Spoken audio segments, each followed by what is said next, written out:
오늘 말씀은 고린도후서 1장 2절의 말씀입니다. 하나님 우리 아버지와 주 예수 그리스도로부터 은혜와 평강이 있기를 원하노라. 즉 발신인과 수신인을 기록을 하고 그 다음에 편지 당대 형식대로 이제 인사를 했습니다. 인사의 내용은 은혜와 평강이 있기를 원하노라. 하나님 우리 아버지와 주 예수 그리스도로부터 은혜와 평강이 있기를 원하노라. 당시나 지금이나 하나님의 은혜가 필요합니다. 은혜, 카리스, 평화, 에이레네. 하나님의 은혜가 임했을 때 교회가 평안합니다. 하나님의 은혜가 임했을 때 내 마음이 평안하죠. 가정도 하나님의 은혜가 임했을 때 평안한 가정이 됩니다. 사업도 마찬가지죠. 하는 모든 범사의 일들이 하나님의 은혜가 임했을 때 평안합니다. 그래서 은혜와 평안은 뗄래야 뗄 수가 없는 관계입니다. 예수님이 이 땅에 오셔서 우리의 죄를 담당하시고 병도 담당하시고 연약함을 담당하시고 죽으시고 부활하셨습니다. 내가 예수를 믿음으로 구원을 받고 치료도 받고 평안을 얻게 됩니다. 일방적인 하나님의 은혜죠. 우리가 노력해서 죄사함 받은 것이 아닙니다. 예수님이 오셔서 우리의 죄와 약함을 담당하시고 짊어지심으로 우리에게는 평안과 자유가 이루어졌습니다. 예수 그리스도 안에서 하나님의 은혜를 받은 자만이 성령으로 말미암아 예수 안에서 하나님의 함께하심을 체험했을 때 우리에게는 진정한 평안, 참 평안이 솟구치게 되어 있습니다. 그래서 그냥 형식적인 인사인 것 같지만은 여기에는 깊은 뜻이 있다고 생각을 합니다. 우리가 만나면 어떤 인사를 합니까? 식사하셨습니까? 건강하십니까? 사업 잘 되십니까? 이렇게 얘기하죠. 그런데 정말 은혜 받으세요.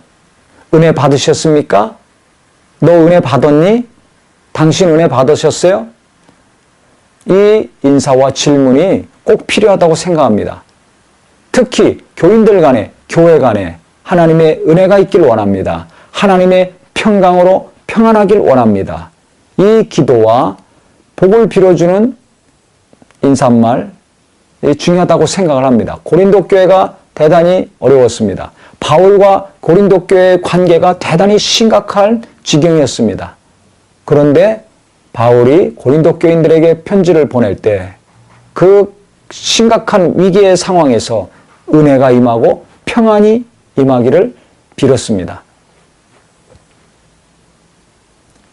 은혜가 임해야 관계가 좋아집니다.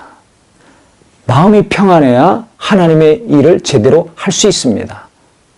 그렇기 때문에 고린도 교회에게 형식적으로 은혜와 평안이 있기를 원한다고 한 바울의 입에 발린 인사가 아니라 진짜 교회가 평안해지기를 원하고 교인들과 자기와의 관계도 평안해지기를 원하는 그 진실함이 담겨 있다고 저는 생각합니다.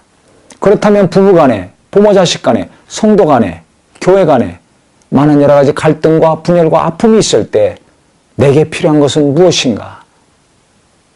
내 이 혼란스럽고 괴롭고 힘든 심령에 필요한 것은 무엇인가? 하나님의 은혜가 되기를 바랍니다.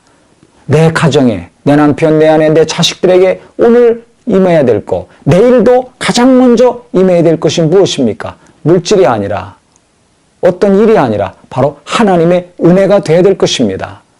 목사님에게, 성도들에게 열심히 하는 분이나 정말 열심히 없는 분이나 온 교회에 필요한 것이 무엇입니까? 건물이 아니라, 땅이 아니라, 재정 넉넉하게 되는 것이 아니라 하나님의 은혜가 되어야 될 것입니다. 은혜가 교회에 임할 때, 예배 가운데, 만남 가운데 하나님의 은혜가 임할 때 생명의 말씀, 성령의 놀라운 감동과 감격의 역사가 일어날 것입니다.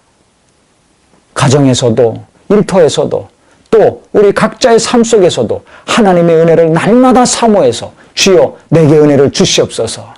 내 가정에 은혜를 주시옵소서. 우리 자녀들에게 은혜를 주시옵소서. 우리 교회에 은혜를 주시옵소서. 내가 하는 모든 일에 하나님의 은혜가 임하게 하여 주시옵소서.